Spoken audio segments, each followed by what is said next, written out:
in this fashion is like going to a doctor with a sickness. The doctor writes out a prescription for us. Then we take this prescription, we roll it up into a little roll and put it in a string around our necks, believing now the doctor has written this prescription is going to cure us. This is totally illogical and ridiculous. The Quran, which God sent for us, was fundamentally a book of guidance for us. Now, it's not to say that it doesn't have the quality of warding off evil, but if we look at how the Prophet Muhammad, may God's peace and blessing be upon him, and his companions used it, it was not in this fashion. Not in the fashion of, again, hanging, tying, writing, and making charms and amulets out of it, but they would recite certain chapters of the Quran. The Prophet Muhammad, he told us, may God's peace and blessing be upon him, he told us that Ayatul Kursi, the recitation of Ayatul Kursi, will ward off evil. Evil forces, the evil jinn, evil spirits. We know that at one point when a magician in Medina had put a spell on Prophet Muhammad, may God's peace and blessing upon him, that he received the last two chapters of the Quran. Jibreel brought them. This is known as the Mu'awwadatan, that is Qul A'udhu Rabbil Falaq and Qul A'udhu Rabbil Nas. And these were revealed to remove that particular spell. And it was recited when he instructed Ali radiallahu anhu to recite these, the spell was broken. So we know that these two chapters are strong in terms of protecting us from evil when they are recited, understood. Not just used, as I said, like a charm or an amulet. If one writes, we have plaques or posters which have Quranic verses written on them, etc., to hang them in our houses, for remembrance, for the purpose of remembering a particular verse has a very, significant meaning to us. We particularly like it. We like to hang it on the wall to remind us, to read it, to reflect on it. No harm.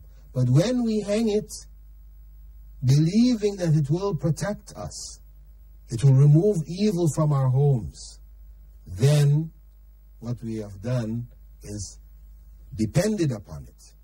And we have depended upon something besides Allah. And this is shirk.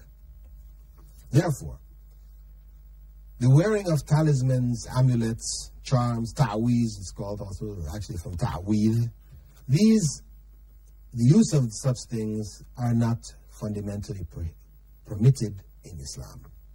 Only Allah will protect us. If we feel evil around us, we find ourselves in an evil situation, then we recite the Quran reflecting on its meaning. We do not take portions of it, hang it around our necks or arms, etc.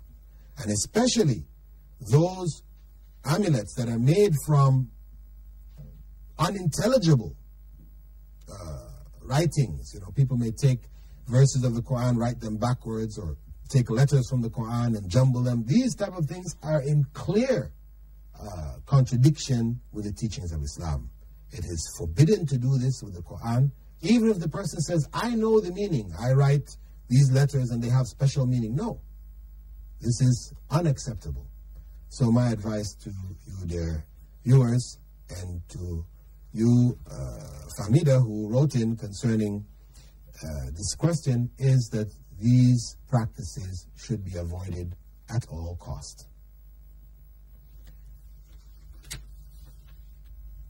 We have time, I believe, for another question. And this is from Sister Fatima Hernandez, also from Sharjah. She writes, Dear Dr. Bilal, I would like to ask you about Hajj purifying us of our sins. People say that after Hajj we are free from sin. So each time we make Hajj, all of our bad deeds are erased. Doesn't this encourage people to do evil? Yours sincerely, Fatima Hernandez. It is true. Prophet Muhammad, may God's peace and blessing be upon him, told us that one who makes Hajj, and this of course is important for all of us who are planning to make Hajj this year or next year in the future, that one who goes and makes Hajj, which is acceptable by Allah, that one returns from Hajj like the day they were born, pure from sin. So Hajj is a means of absolution from sin. However, the Prophet Muhammad ﷺ, he clarified that this is Hajj which is accepted by Allah. Accepted by Allah. It means then that it must be one which is free. In another tradition he mentioned one who doesn't, commit any acts of corruption in speech or in deeds, etc. Such will have that accepted Hajj. A person who is of themselves an evil person, a person who lives an evil life, then goes to make Hajj. The circumstances of Hajj are so difficult that it will bring out the worst in people.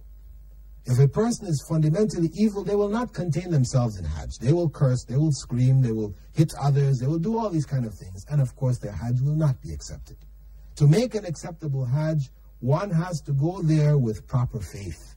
One has to have built oneself in the practices of the faith systematically. Establishing the prayer, fasting, all these things have to be in place to put one on a spiritual level that one can do the kind of Hajj which Allah will accept.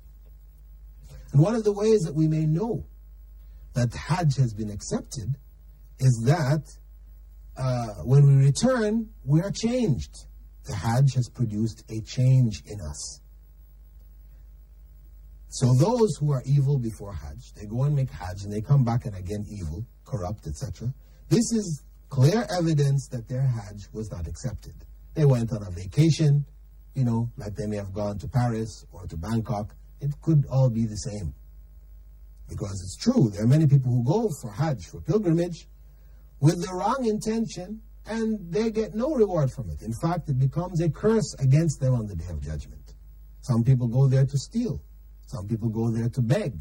People go for all kinds of intentions. And as the Prophet ﷺ said, إِنَّمَا الْأَعْمَالُ بِالنِّيَّاتِ, the deeds are judged by their intentions. That is, if we go to Hajj, being an evil person, but going to Hajj, believing that this ritual will purify us, but we don't have any intention of change, and we intend that soon right after Hajj is over to go back to evil, then that Hajj is 100% unacceptable to God. Therefore, dear sister, Hajj, which is accepted by God, is one which invites people to change. Is one which, in fact, if a person lives up to the requirements, a person does, in fact, purify themselves of sin. And that can only be achieved by those who are righteous. With that, dear viewers, I'd like to thank you for being with us in this segment of the program, In the Light of Islam. I hope that the explanations which we have shared with you in this segment were of benefit to you. And I hope that you will continue to follow the programs, to write into us, share your thoughts, give us your encouragements, send us your questions. We'll try to answer them in future segments to the best of our abilities.